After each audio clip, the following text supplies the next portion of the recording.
Boa tarde, Dória. Prazer Recebê-lo aqui no INSPER. Eu sou o Rodrigo Honório. Obrigado, Rodrigo. Minha pergunta é sobre uma disputa que você já fez. Você vai ter duas disputas. A primeira foi as prévias do PSDB, e que houve um impasse e vários problemas ali, inclusive do Matarazzo criticando fortemente o senhor. Eu queria entender como foi isso, o que você acha que gerou esses problemas. E sobre a segunda disputa, como você vê os outros candidatos, inclusive o Russumano, como um dos principais candidatos aí, com a expressiva expectativa de votação. Queria entender disso. Obrigado. Obrigado, Rodrigo. Pergunta mais política. As prévias, disputa. Eu disputei. Eu sou empresário e aprendi, tudo na vida você tem que fazer com disciplina, com organização. Eu não entro em nada para perder. Aliás, acho que ninguém deve entrar em nada na vida para ser perdedor. Quer dizer, você não vai estudar para ser um fracasso como aluno. Você não vai se candidatar a ser professor já imaginando que você vai fracassar como tal. Você não vai abrir uma empresa já imaginando que você vai fracassar no mês seguinte ou no ano seguinte. Eu, quando assumi que poderia disputar, fui consultar o governador Geraldo Alckmin, perguntei, governador, se eu tiver candidato, eu não apresento a candidatura. Ele falou, não, o senhor acha legítimo? Acho, perfeitamente. Dispute nas prévias. Aliás, ele incentivou e disse, prévias é para isso mesmo. Aliás, usou o exemplo. Outro dia ele falou isso numa entrevista até para o Roberto Dávila na Globo News. É como as primárias americanas. O Barack Obama só é presidente americano porque na América existiram prévias.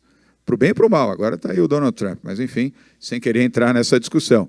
Mas o Obama, com o nome Obama, negro, residente no Havaí, só é presidente americano pela existência das prévias, senão jamais teria chance. O establishment não permitiria que um homem negro, com um sobrenome muçulmano e com origens muçulmanas, pudesse sequer disputar a presidência, quanto mais ser presidente dos Estados Unidos. Então, as prévias foram construídas, foram valorizadas pelo PSDB, e o primeiro, aliás, a disputar prévias foi Mário Covas. Sua mãe sabe disso. Nem precisava, e ele quis disputar. Falou, não, eu quero as prévias. Disputou sozinho, mas disputou. Tamanha a sua convicção democrática. Não teve outro candidato, mas ele falou, eu quero as prévias, eu quero o voto, eu quero saber o que as pessoas pensam a meu respeito. E o PSDB fez as prévias e ele disputou, obviamente, ganhou, mas tamanha a sua convicção dos seus valores democráticos.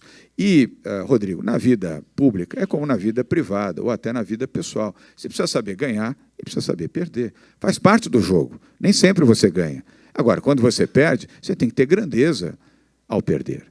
E consciência de que você perdeu hoje, pode ganhar amanhã. Você não pode imaginar que você perdeu uma concorrência diante de uma situação de mercado, por exemplo, no setor privado, e por perder, você desanca, sai falando mal do seu concorrente que ganhou a eleição. Tanto é que ele fez uma representação no partido, construiu lá um negócio deste tamanho, o partido fez, na comissão de ética, fez análise, inclusive com membros integrantes ligados ao André Matarazzo. Sabe o que deu? No voto, na votação, porque isso é votação, reúne todo o diretório. O PSDB é muito organizado nesse sentido e muito ético nessa relação. 54-0. Tinham 56 pessoas para votar, inclusive alguns que votaram no André Matarazzo estavam lá, João. 2 não podiam votar. O presidente, o Mário Covas Neto, como presidente, ele só vota se tiver que fazer o voto de Minerva. E o relator não pode votar, o relator relata, igualzinho no Congresso. Pois bem, votaram, deu 54-0 e foi arquivado. Ou seja, não tinha nenhum fundamento, é um mimimi tremendo de alguém que precisa entender que a vida é feita de vitórias e de derrotas. Não há nada de desaroso na derrota. Quantos empreendedores já vieram aqui, fizeram palestras para vocês, e que, das derrotas, conseguiram estabelecer ensinamentos para a vitória? A vida é assim. Se você não tem humildade e capacidade de aprender com as derrotas, jamais você será um vitorioso, jamais você terá grandeza de vida. Eu espero que o André tenha sucesso, tenha êxito na sua vida. Se vier disputar, ótimo, venha disputar de novo. Vai perder outra vez, mas venha disputar. Ele está num outro partido, PSD, fez uma coisa não boa, né? Saiu do PSDB, um partido que faz oposição sistemática ao PT, e foi para um partido que era da base aliada. Agora já virou aliado de novo. Aliás, o nosso Kassab é mestre nisso, né? É um Zé Manteiga, sai daqui, vai para lá, etc. Mas, enfim, não quero mal a ele, não. Mas não foi uma atitude boa. Em relação aos candidatos. Uma eleição difícil essa. Eleição para a cidade de São Paulo, terceiro cargo da República, de novo, em se falando do ponto de vista orçamentário, não é fácil. Celso Russomano está liderando as pesquisas. Tem, acho que 4 ou 5 mandatos como deputado federal, já disputou 2 vezes a prefeitura, 1 vez o governo de São Paulo. Uma vivência, uma experiência política grande, embora jovem, tem uma experiência, tem que respeitar. Eu tenho pontos divergentes em relação a ele, mas respeito o Celso Russomano. O próprio Fernando Haddad, mal avaliado como está, uma gestão ruim, a gestão da Prefeitura de São Paulo, mas eu respeito. Será um contendor difícil na disputa eleitoral, não será um contendor fácil, descartável, porque é do PT, do impeachment da Dilma, do risco do Lula caminhar para onde ele merece ir, não vou falar, porque ele já está me processando o que eu falei. Então, mas ele está a caminho daquele ponto onde ele vai ver o sol de outra forma. Mas, mesmo com todo esse desgaste, a prefeitura tem a máquina. E o Fernando Haddad, ao lado de programas ruins, equivocados e omissos, tem alguns programas bons. E, aliás, alguém fez essa menção aqui, acho que foi você. Alguém fez a menção aqui. Eu sou republicano. Não vou dizer, olha, tudo que foi feito antes não presta, não vale. Eu não tenho, aliás, foi você que fez. O Jorge que fez a sua observação. Eu tenho visão republicana. As coisas boas serão mantidas e, se possível, aperfeiçoadas e melhoradas. O Lula é que adora fazer isso, né? O mundo nasce com o PT. Depois do PT, maravilha. Antes do PT, não existe. A minha visão é diferente. As coisas boas têm que ser preservadas. Programas úteis e positivos não devem ser descontinuados. Custará mais caro descontinuar. Aprimorá-los e ampliá-los. Corrigir onde necessário e inovar onde for essencial.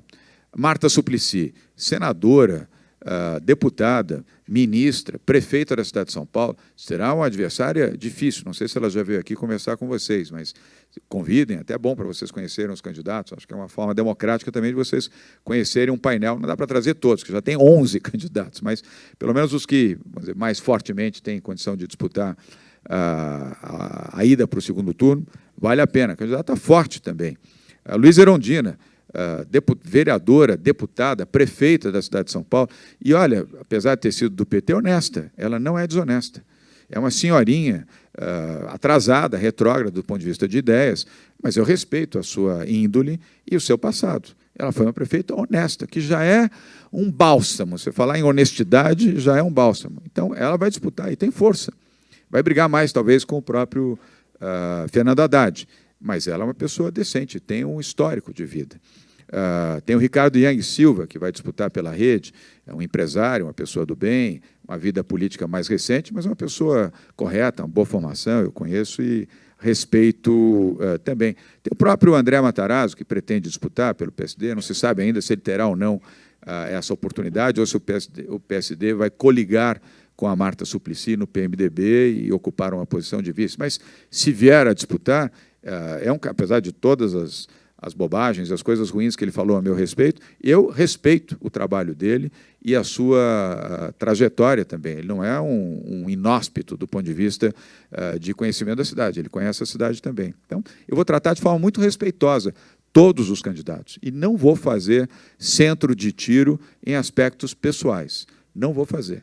O nosso programa é falar sobre problemas e soluções para a cidade. É isso que a população deseja. Eu represento aqui o novo, eu não sou político. Aliás, de toda essa pleiade, o único não político sou eu. Mesmo se você for elencar lá o Feliciano, o Olim, enfim, todos são políticos. Você pegar os outros 10 que já anunciaram que serão pré-candidatos, ou que já são pré-candidatos, todos os 10 são políticos. Eu não sou. Nada, pois é. E quero o apoio, aliás, do Partido Novo. Já conversei com eles, inclusive, e admiro a plataforma deles, que é muito correta e é saudável para a política brasileira, diga-se de passagem. Mas o único não político nessa campanha sou eu. E eu não quero, com isso, falar mal dos políticos. Eu sou filho de um político. Eu já mencionei para vocês, meu pai foi deputado federal, e eu tenho enorme orgulho da trajetória de vida do meu pai, de como ele defendeu o Brasil, e, por conta disso, foi caçado e exilado. Viveu 10 anos longe do Brasil, exatamente por ser um homem correto e honesto. Não se faz democracia sem legislativo, não se faz democracia sem judiciário. É importante. Mas, de fato, eu posso representar a alternativa que a cidade deseja para algo inovador, para algo transformador, para algo que represente a essência da cidade de São Paulo. sem menosprezar os adversários que vão, esse minutinho aqui, de dizer, nós vamos empoderar as mulheres que estão aqui, as mulheres serão, João, conta para sua mãe isso que ela vai gostar de saber. Elas vão ter muita oportunidade, muito mais do que tem hoje. E, olha, eu vou acabar com a Secretaria da Mulher, Secretaria da Juventude, tudo isso existe aí. Secretaria do Negro, Secretaria da Diversidade. Acabar com tudo isso. Não tem necessidade de nada disso. Isso é coisa do século XIX também. Acabar. O jovem é jovem, o deficiente vai ter a sua oportunidade. Por que ele precisa ter secretaria? Por que precisa ter Secretaria do Negro, do Índio? Não tem necessidade disso. Todos serão respeitados e terão a sua oportunidade. E as mulheres serão empoderadas. As mulheres têm uma vocação para servir maior do que nós. Tira a Dilma de lado. A Dilma não é referência. Infelizmente, é uma má referência na vida das mulheres e das mulheres que querem honestamente e com eficiência seguir a vida pública. Ela não é uma referência. Então, eu não coloco ela como parte desse quadro estatístico. É um mal que vai ficar o registro na história do país. Mas as mulheres serão empoderadas. E os outros que serão empoderados serão os jovens. Os jovens, o Luizinho está aqui, tem vários aqui da juventude do PSDB que estão aqui, que eu estou visualizando, eles sabem disso. Lá atrás, o que eu disse para vocês? Em agosto do ano passado, quando me perguntaram, e a Secretaria da Juventude? O que eu disse? Todas as secretarias, não vai ter secretaria, não vou criar guetos, nichos para isso e para aquilo, para dizer, olha que bonito. É a ação efetiva e permitir que todos participem. E os jovens terão prioridade na gestão. Nós só seremos transformadores, Marcelo, se nós colocarmos jovens na gestão pública. Então, vocês que estão aqui no INSPER, outros de universidades, faculdades em São Paulo, fiquem de olho, porque nós vamos abrir essa oportunidade. E, ao contrário do PT, nós vamos valorizar muito a juventude do PSDB, mas os jovens, para ocuparem função pública, desde que tenham esse desejo e possibilidade de servir, eu não vou pedir carteirinha partidária para isso. Eu vou pedir decência, ficha limpa e vontade de ajudar a cidade de São Paulo. Os que são do PSDB, dos partidos coligados, serão muito bem-vindos e terão grandes oportunidades. E aqueles que são apaixonados pela cidade de São Paulo e aqui vivem e que desejarão ajudar, serão bem-vindos também. Todos vocês que aqui vieram. E a minha mensagem final é a mensagem de confiança, de crença no Brasil. O Brasil, a partir da semana que vem, já será um outro país. A partir do dia 12, o Brasil vai ter uma luz que até então não tinha. Não tinha nem túnel, quanto mais luz. Agora nós vamos ter um túnel e alguma luz. Não percam a esperança no Brasil, não percam a esperança na cidade, não percam a esperança em vocês mesmos.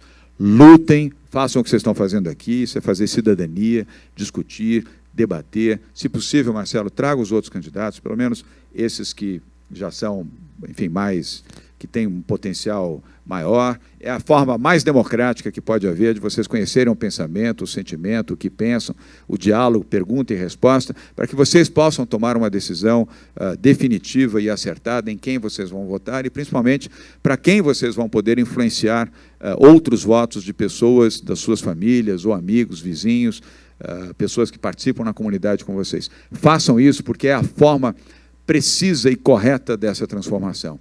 É agir politicamente e ter a capacidade de dialogar, discernir. E façam isso também com paixão. Se há um valor que eu quero colocar, Marcelo, nessa campanha, é paixão, é vontade, é demonstrar claramente que você quer o bem da cidade de São Paulo e servir as pessoas com entusiasmo, com vontade, com dedicação. O melhor exemplo, eu já entrevistei no nosso programa de televisão, no Show Business, em 25 anos, mais de 3.700 empresários, empresárias, empreendedores.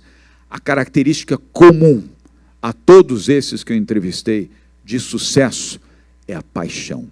É ter paixão no coração, é ter vontade de fazer bem feito, vontade de lutar, vontade, inclusive, de superar as dificuldades, porque quem tem paixão supera a dificuldade, supera o fracasso, não se deixa envolver ou não se deixa ficar apequenado diante da dificuldade. Ele se torna um guerreiro com ideais e com princípios.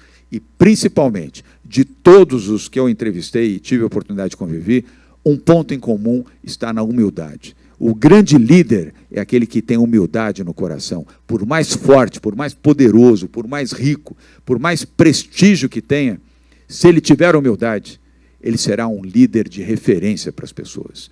Ele será um líder exemplar, não pela força, não pelo poder, e muito menos, João, pelo dinheiro, mas pelo exemplo daquilo que ele faz.